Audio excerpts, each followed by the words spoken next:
कहानी 3 खामोशी की ताकत।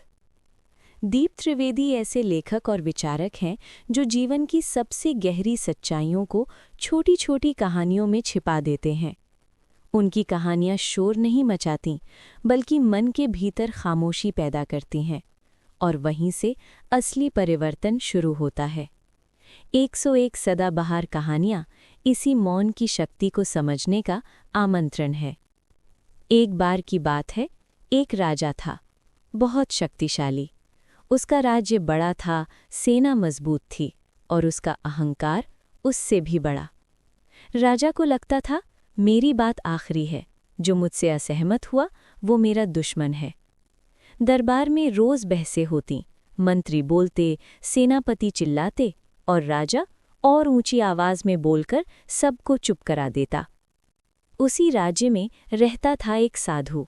न उसके पास धन था, न पद, न शक्ति, लेकिन उसकी एक खास बात थी, वो बहुत कम बोलता था। लोग कहते, इस साधु में क्या रखा है, न प्रवचन देता है, न चमत्कार दिखाता है। एक दिन राजा ने उसे दरबार में बुलाया। राजा ने पूछा, सुना है तुम बहुत बुद्धिमान हो, तो बताओ शक्ति क्या है। साधु चुप रहा। दरबार हंस पड़ा। राजा को गुस्सा आया। मैंने सवाल पूछा है, राजा गरजा। साधु ने शांति से कहा, महाराज, आप जवाब सुनने के लिए नहीं, अपनी आवाज सुनने के लिए पूछ रहे हैं। दरबार सन्न रह गया। राजा क्रोधित हुआ, तुम्हें दंड दिया जाना चाहिए। साधु मुस्कुराया और फिर चुप हो गया। उसी रात राजा को नींद नहीं आई। वही शब्द गूंजते रहे, आप जवाब सुनने के लिए नहीं, पूछ रहे। अगले दिन राजा ने फिर साधु को बुलाया। अगर शक्ति आवाज में नहीं तो फिर कहाँ है? राजा ने धीमी आवाज में पूछा। साधु बोला, शक्ति उस व्यक्ति में होती है जो बोल सकता है लेकिन बोलता नहीं। पॉज। जो चुप रहता है वो खुद को सुनता है, और जो खुद को सुन ले वो किसी से हारता नहीं। राजा की आंखें नम हो गईं।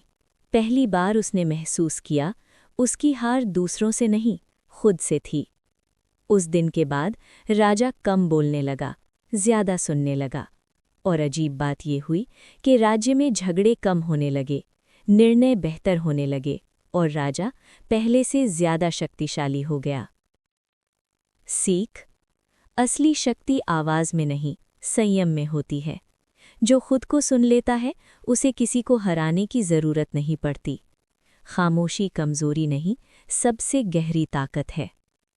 अगर ये कहानी आपको सोचने पर मजबूर कर गई हो, तो वीडियो को लाइक करें, इसे उन लोगों के साथ शेयर करें जिन्हें ज्यादा सुनने की जरूरत है, और ऐसी ही गहरी कहानियों के लिए ऑडियो पॉडकास्ट चैनल को सब्सक्राइब करना ना भूलें।